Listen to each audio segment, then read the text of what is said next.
What's up, Ranger Nation, Toku Nation, and every nation in between? It is I, your more phenomenal host, JB, and I'm here today with the review for Kishiryu Sentai Ryusoulger. This is episode number 14, and it was titled The Golden Knight, I think. Well, that's what I saw on the Kishiryu website that I watched it on. I thought this was going to come on last week, and I was so pissed off last week. I'm like, wait a minute. Why is Ryusoulger not up? Like, what the fuck? And come to find out, it didn't come on until yesterday.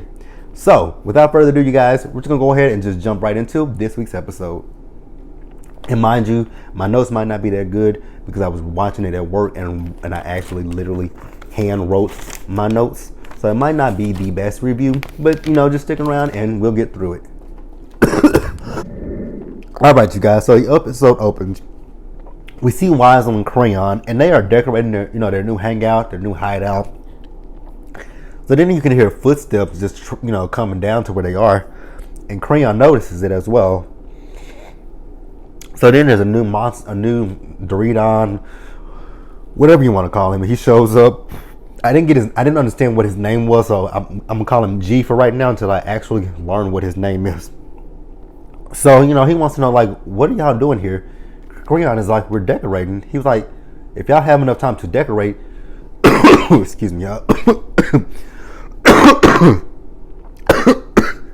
Oh God, I wonder if I'm having an asthma attack. I hope not. So he's like, if you guys have time enough to, decorate, you guys have time enough to destroy the damn Ryusoulgers. So Weisel's like, because Weisel got upset. He was like, would you keep asking so many questions? Why do you keep asking a question with a question? Like, I'm over that. Like, I'm out. Like, peace out. Y'all good. So Weisel leaves. I'm like, oh, okay, Weisel, I see you. You're leaving. So then we see Melt, we see Asuna and Ko, and I guess they were reading an article, and the article was talking about some kind of a fish. So then Yui's dad tells him the story about the fish, and he tells him that when he found out who they were, when he met them and found out who they were, he initially thought that the fish was a part of the Ryusoul tribe. And I'm like, oh, interesting. So is this how we're going to get an introduction to the Gold Ranger? All right, you guys. So next we see Yui. She's at the park, and she's trying to figure out, like, what does she upload to her Yui channel, which I guess is like YouTube in a sense. So then she sees a guy and a girl. So I'm assuming that they had went on a date with each other. And, he pulls out a rose, and he offers it to the girl. And she's like, no, I don't want that rose. You can keep that rose. And, she tells him that he's obsessive. And he asked her, like, when she left the restroom at a restaurant, did she turn the light off? She was like, you don't even pay the bills, so why are you worried about that? He's like, I'm not worried about the bills per se. I'm worried about the energy being saved. And she's like, you know what? I'm over you, and I'm leaving. I'm like, oh, you got turned down by your Galham. So then another girl shows up, and, she says that, she's with him as far as, asking people about they turn the lights off. I'm like, what kind of weird crap is that you ask people at a public restaurant if they turn the lights off? Like, that's a little interesting if we're being honest. So then, like I said, Yui was watching him, and Yui, he said, well, do you want this rose? And he was like, so wait a minute, you were with old girl, but now you're asking this girl if she wants the rose. What is that? And the girl takes the rose. She's like, she took it? I'm like, well, it's a rose. Like, what do you expect? So then we see a Minosaur show up, and the Minosaur was saying, cut it up, kept repeating, cut it up. So then we find out that the guy's name is Canola. I think that's how you pronounced it. And he is the Ryusoul Gold Ranger. So, then we see Crayon and G, and they're watching, and, Crayon is like, where did he come from? And he destroyed the Minosaur. And, G is like, I don't have time for that. He was completely unfazed by that. He was like, if that Minosaur couldn't handle him, let's make another one that can handle him. I'm like, whoa, wow. So much. Actually, this guy's a little bit worse than Tank Joe was. And I'm like, dang, even Tank Joe had some kind of emotions. But this guy, he's like, whatever he needs, however many Minosaurs he needs to defeat the Ryusoulgers, that's what it is. He'll sacrifice his own army. And I'm like, wow, that's kind of cutthroat and cold-hearted, but if you say so, buddy. If you say so. All right, so then we see Yui. She's with the others, and she's showing them the picture of Canola, and she's showing him the picture of him as the video of him as a Gold Ranger fighting and defeating the Minosaur.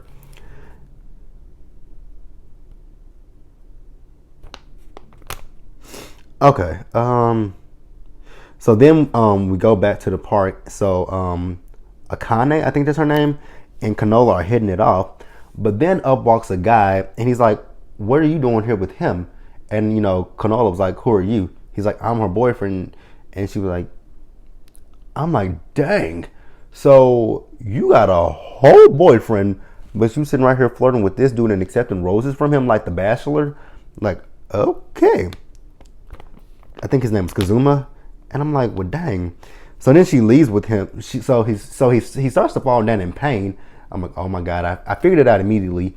A Minosaur has been birthed from him. So she leaves with him. So then we see Austin and Cole. They show up and they want to recruit Kanola to be on their team. And he's like, absolutely not. I have no intentions of joining your team. I'm good. You guys can leave. That ain't what he's on. What Kanola is looking for is a wife. And I'm like, oh, he's looking for a wife. So then, Asuna and Cole get a call from Melt, and the Minosaur is in the city and it's attacking.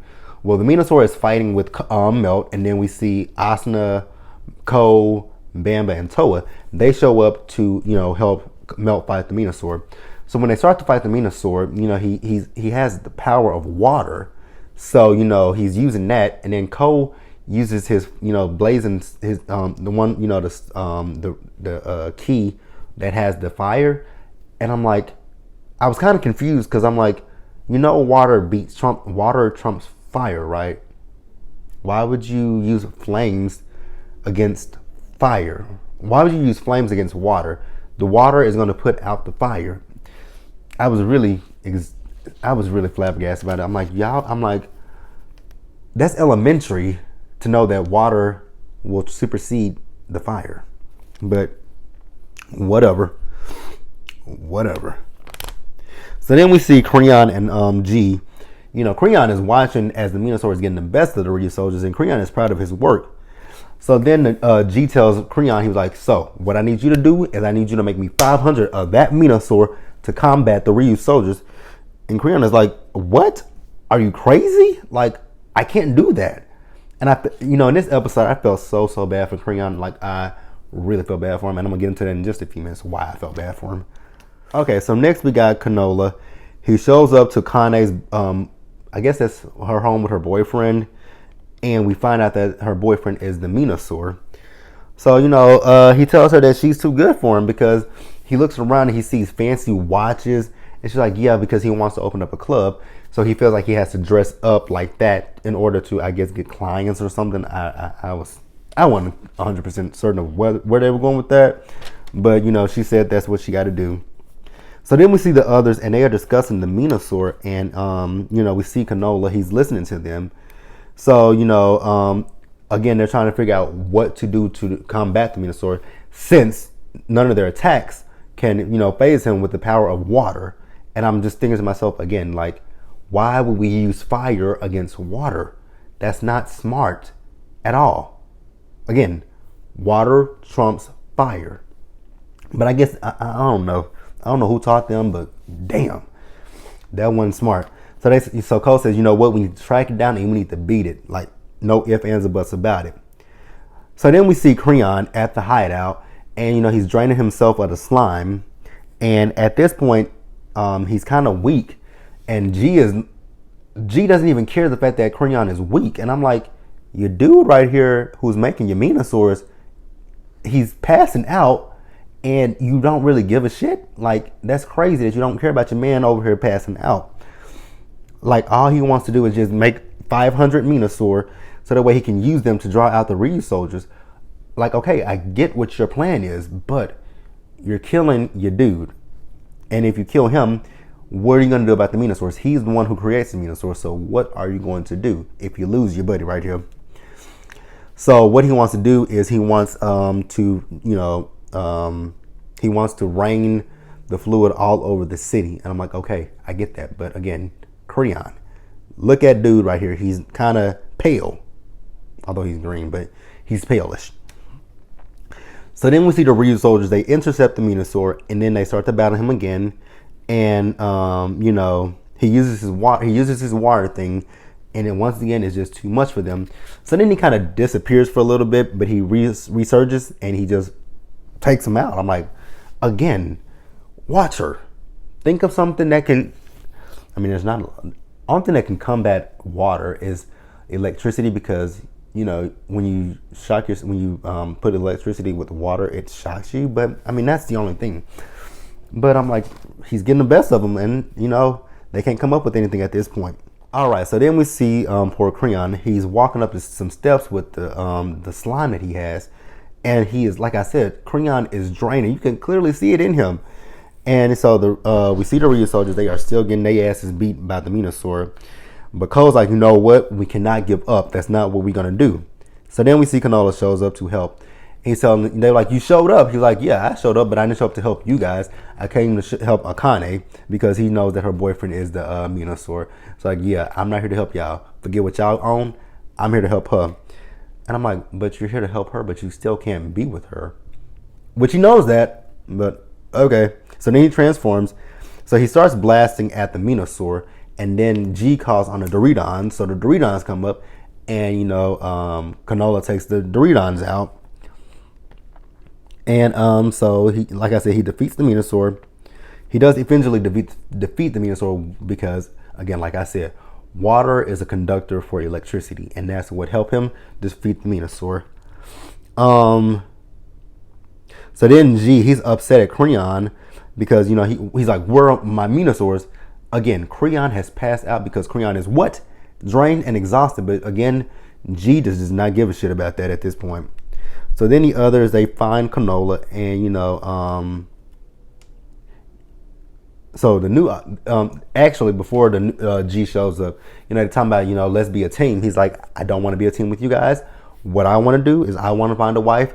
Whatever you guys want to do, that's your business, not mine. So then G shows up, and he tells them like, okay, you won the battle today. Enjoy it while you can, because it's gonna be short lived. So then they asked Canola where he had been, and he said he had been in the sea. And then we see in the sea, I think that was his mecha. But you guys, that was this week's episode. Might not be a long video, but like the video, leave your comments, subscribe to my channel, and I will see you guys later, Ranger Nation.